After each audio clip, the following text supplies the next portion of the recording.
এতক্ষণ আমরা দেখাচ্ছিলাম আপনাদের বাল্য বিবাহ, কিন্তু বাল্য বিবাহ কেন হচ্ছে?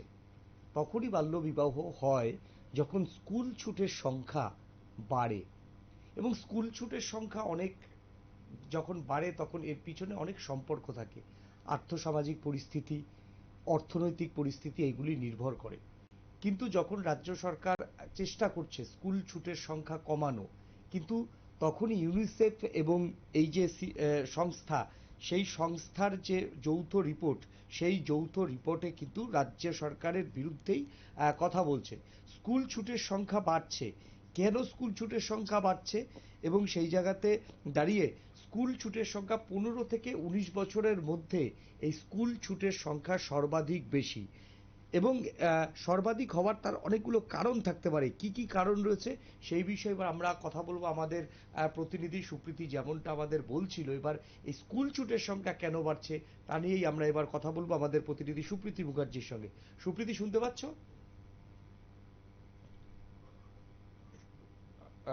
সুপ্রীতির সঙ্গে টেকনিক্যাল কারণে হয়তো সুপ্রীতির সঙ্গে। হ্যাঁ, শুনতে পাচ্ছি নীল। হ্যাঁ সুপ্রীত, স্কুল ছুটের সংখ্যা কেন রাজ্যে বাড়ছে এবং এই সমীক্ষা সংস্থা তারা কি জানিয়েছে সেটা যদি একবার তুমি আমাদের দর্শকদের কাছে ব্যাখ্যা করো, কেন স্কুল ছুটের সংখ্যা বাড়ছে রাজ্যে।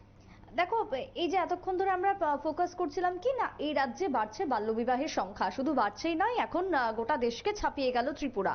সুতরাং এই যে বাল্যবিবাহের সংখ্যা যখন বাড়ছে তখন তার সাথে জড়িত রয়েছে একের পর এক অন্যান্য দিকগুলো। তার মানে খুব স্বাভাবিক অন্যান্য জিনিসগুলোও বাড়বে। যদি বাল্যবিবাহ হয় তাহলে স্কুল ছুট বাড়বে, স্কুল ছুটের পরই বাল্যবিবাহ হচ্ছে, তারপরেই তোমার বাড়বে অল্প বয়সে মা হয়ে যাওয়ার প্রবণতা, সেখান থেকে বাড়বে তোমার শিশু মৃত্যুর হার, সেখান থেকে বাড়বে তোমার ম্যালনিউট্রিশনের সংখ্যা।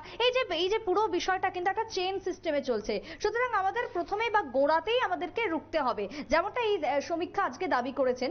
সুতরাং সেই জায়গাতে দাঁড়িয়ে এবার আসি যে স্কুল ছুট এই মুহূর্তে দাঁড়িয়ে রাজ্যে কত রয়েছে, যেখানে রাজ্যের শিক্ষার মান উন্নয়নের জন্য রাজ্য সরকার চেষ্টা করছেন। তারা বিভিন্ন রকমের তারা শিক্ষাকে এগিয়ে নিয়ে যাওয়ার জন্য প্রকল্প নিয়েছেন, হাতে নিয়েছেন, কিন্তু তারপরও দেখা যাচ্ছে যে রাজ্যে স্কুল ছুটের সংখ্যা প্রায় 72%। এই যে 72% স্কুল ছুট হচ্ছে, তারা কোন বয়সের ক্ষেত্রে? না, তারা বিশেষ করে টিনেজ। আমরা টিনেজ বলতে যে তোমার বয়সটাকে বুঝি, সেই টিনেজের ক্ষেত্রে কিন্তু সব থেকে বেশি স্কুল ছুটের সংখ্যা, অর্থাৎ ওই ধরো 19 পর্যন্ত, ধরো সেটা 15 বছর 14 বছর থেকে শুরু করে তোমার একেবারে 19 বছর পর্যন্ত যে মেয়েরা রয়েছে বা যা কিশোরীরা রয়েছে, তাদের ক্ষেত্রে কিন্তু স্কুল ছুটের সংখ্যা এই মুহূর্তে রাজ্যের দাঁড়িয়ে জানা যাচ্ছে যে 72%।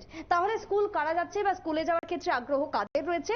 না, অন্যদিকে দেখা যাচ্ছে যে একেবারে ছোট বা প্রি প্রাইমারি থেকে শুরু করে তোমার এই যে দশম শ্রেণী পর্যন্ত স্কুলে যাওয়ার যে প্রবণতা, সেটা তোমার রয়েছে 91%। এক্ষেত্রে কেন সেই প্রবণতাটা রয়েছে?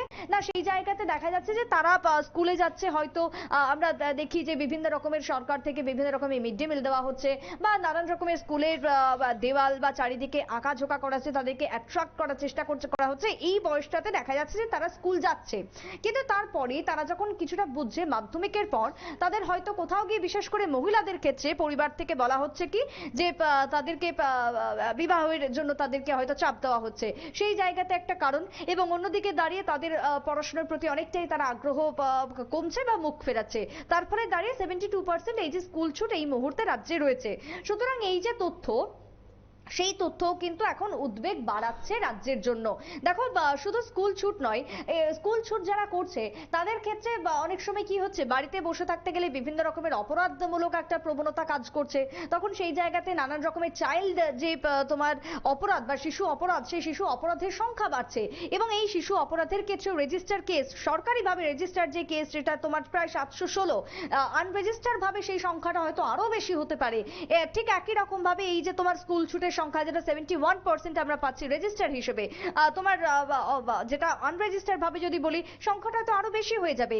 এই যে তথ্যগুলো আজকে একের পর এক উঠে আসছে, তাতে করে কিন্তু রাজ্যের জন্য এটা আরো একটা ভয়ঙ্কর খবর বা একটা বড়সড় তোমার বিপত্তি। এবং এই মুহূর্তে শিক্ষা দপ্তরকে ব্যবস্থা গ্রহণ করতে হবে, না হলে শিক্ষা দপ্তরের উপরে এই প্রশ্নটা আসবে যে যখন ছাত্রীদের ক্ষেত্রে স্কুল যাওয়ার প্রবণতা কমছে, তখন দপ্তর কি ভূমিকা নিচ্ছে বা কেন এটা হচ্ছে। এখানেও সেই একই কথা বলতে হয় হয় যে আমরা যতই দেখো ধরো বলি না কেন, চাচাই না কেন, যতক্ষণ না পর্যন্ত গ্রাউন্ড লেভেলে কোনো কর্মীরা গিয়ে সেই জায়গাতে করছেন কাজ, ততক্ষণ পর্যন্ত কিন্তু এখান থেকে বেরোনো সম্ভব নয়। এই যে যেটা আমরা কিছুক্ষণ আগে বলছিলাম, এই যে তোমার লালফিতের যে ফাঁস, সেই লালফিতের ফাঁসের মধ্যে যদি বন্ধ হয়ে থাকে আজকে স্কুলগুলিতে সাইকেল দেওয়া, মহিলাদেরকে স্কুলে যাওয়ার ক্ষেত্রে সাইকেল কত কত দেওয়া হচ্ছে এবং সেই রিপোর্ট দিল্লিতে পাঠানো হচ্ছে, কিন্তু পরবর্তীতে কি যারা দিচ্ছেন তারা কি গিয়ে দেখছেন যে আদতেও ওই সাইকেলগুলো ব্যবহার করে ওই স্টুডেন্টরা, ওই মেয়েরা স্কুলে যাচ্ছেন কিনা, কলেজে যাচ্ছেন কিনা? সুতরাং এই জায়গাটাতে কোথাও গিয়ে যেন একটা গ্যাপ রয়েছে। আজকের দিনের দিনভর যে আলোচনা ছিল সেই আলোচনা থেকে উঠে এসছে এই সমস্ত তথ্য, যেখানে মেয়েদের ক্ষেত্রে তোমার যেরকমটা স্কুল ছুটির সম্ভাবনা বেড়েছে। সুপ্রীতি একটু বোঝার চেষ্টা করব। দেখো, স্বামী বিবেকানন্দ বলেছিলেন যে শিক্ষাকে পৌঁছাতে হবে মানুষের কাছে, মানুষ শিক্ষার কাছে আসবে না, শিক্ষাকে পৌঁছাতে হবে। তো এই যে স্বামী বিবেকানন্দর যে বাণী, সেটা কি রাজ্যের যারা শিক্ষা দপ্তরের যারা আধিকারিকরা রয়েছেন, যারা স্কুল ইন্সপেক্টররা রয়েছেন, তাদের কাছে কি এই বাণীটা পৌঁছায়নি এখনো পর্যন্ত? যে দেখো, পাহাড়ি এলাকা, বহু রিমোট এরিয়া রয়েছে যেখানে এখনো পর্যন্ত সেইভাবে পরিকাঠামো নেই, কিন্তু সেইখানে কিভাবে ছাত্রছাত্রীদের শিক্ষা ব্যবস্থায় আগ্রহী করতে হবে, কিভাবে তাদেরকে বৃত্তিমূলক শিক্ষা দেওয়া যায়, কিভাবে তাদেরকে একাডেমি শিক্ষা, যদি অনেক সময় অনেক ছাত্রছাত্রীর আগ্রহ নাও ইন্টারেস্ট হতে পারে, সেই ক্ষেত্রে অনেক রকম বৃত্তিমূলক প্রশিক্ষণ ব্যবস্থার শিক্ষা এখন রয়েছে, সেইগুলোকে কিভাবে আগ্রহী করা যায়। এই যে একটা শিক্ষা দপ্তরের বিস্তর যে কাজ, একেবারে সেটা জেলা থেকে একদম ব্লক থেকে একদম পঞ্চায়েত থেকে, এই জায়গাতে কি কোনো রকম নজরদারি নেই? তার জন্যই এই যে 15 থেকে 19, যেখানে একটা ছাত্রের একটা ভিত তৈরি হয়, সেখান থেকে ছাত্রটা আগামী দিনে এগিয়ে যাবে, সেই ভিটেই তো দেখা যাচ্ছে পতন হচ্ছে একটা ব্যবস্থার। সেই জায়গাতে দাঁড়িয়ে কি বলছিলেন আজকের এক্সপার্টরা? এটাই কথা যে দেখো, শুধু স্বামী বিবেকানন্দ কেন, বিদ্যাসাগর হোক বা রাজা রামমোহন রায় হোক, কারোরই বাণী মনে হয় পৌঁছাচ্ছে না এই সমস্ত আমলাদের বা কর্তাদের কাছে, যারা আজকে তোমার একাংশ কর্মীদের কারণে এই ধরনের রাজ্যের ক্ষেত্রে স্কুল ছুটির প্রবণতা বাড়ছে। আজকে যখন এক্সপার্টদের চলছিল আলোচনা, তখন কিন্তু এই কথাগুলোই উঠে আসছে, যেটা তুমি আজকে দিনে দাঁড়িয়ে বসে বলছো, হুবহু সেই কথাই কিন্তু আলোচনা হচ্ছে যে যারা তোমার এই ক্ষেত্রে এফেক্টেড এরিয়া রয়েছে, যেগুলো রিমোট এরিয়া রয়েছে, যেগুলো সেই জায়গাগুলোতে যেতে হবে, পৌঁছাতে হবে, এবং সেই জায়গাতে দাঁড়িয়ে কারোর একার পক্ষে এই কাজ করা সম্ভব নয়। সেক্ষেত্রে দপ্তর রয়েছে, দপ্তর বিভিন্নভাবে সেক্ষেত্রে সাহায্য করতে পারে, স্থানীয় যে প্রতিনিধিরা রয়েছেন তারা সাহায্য করতে পারেন। সব থেকে বড় যে বিষয় তা হচ্ছে কমিশন। এক্ষেত্রে কমিশনের গুরুত্ব আরো অধিক হওয়া প্রয়োজন বলে অনেকটা দাবি উঠে আসছে, কারণ একটা কমিশনে কিন্তু এই মুহূর্তে মেয়েদের যে সমস্যা রয়েছে বা কি কারণ রয়েছে, সেই কারণ সম্পর্কে জানতে পারবে, সেক্ষেত্রে কেস রেজিস্টার করতে হবে বা কেস স্টাডি করতে হবে, তারপরে কিন্তু তার একটা ব্যবস্থা গ্রহণ করা যায়। কিন্তু যতক্ষণ না পর্যন্ত এগুলো একেবারে ফিল্ডে গিয়ে অন গ্রাউন্ড যতক্ষণ না পর্যন্ত এই রিপোর্ট নেওয়া হচ্ছে, ততক্ষণ পর্যন্ত কিন্তু এই সমস্যা থেকে আমরা বের হতে পারবো না। দিন যত এগোবে, আজকে 2024 সালে দাঁড়িয়ে যখন তোমার ইন্ডিয়ার মধ্যে ত্রিপুরা যেটা বলছিলাম যে বাল্য বিবাহের ক্ষেত্রে 11.9% রয়েছে, সেক্ষেত্রে তুমি ভাবলে অবাক হবে যে মা হয়ে যাওয়ার সম্ভাবনাতে ত্রিপুরা রয়েছে 11.7%। অর্থাৎ এই সংখ্যাটাও আরো কয়েকদিন পর যে টেক্কা দিয়ে দেবে, সেটাই কিন্তু এখন আর বলার অপেক্ষা রাখে না। সুতরাং আজকে যে সিডিপিএস এবং ইউনিসেফের যে রিপোর্ট, সেই রিপোর্টের কিন্তু একের পর এক ভয়ঙ্কর তথ্য বা চাঞ্চল্যকর তথ্য উঠে আসছে, যেখানে তোমার এই যে মা হয়ে যাবার সম্ভাবনাটা কেন বাড়ছে, কারণ বাল্যবিবাহ, কারণ স্কুল ছুটের সংখ্যা। সুতরাং সেই জায়গাতে 11.7% তোমার এজ গ্রুপ যারা রয়েছে 15 থেকে 19 এর মধ্যে, তারা কিন্তু সব থেকে বেশি এই মুহূর্তে গোটা দেশের মধ্যে ত্রিপুরাতে মা হয়ে যাওয়ার সম্ভাবনাটাও বাড়ছে। এই যে তথ্যগুলো উঠে এসেছে, তা কিন্তু একটা তোমার চাঞ্চল্যের দিক বা চাঞ্চল্যের বলতেই পারো এই সমস্ত তথ্য।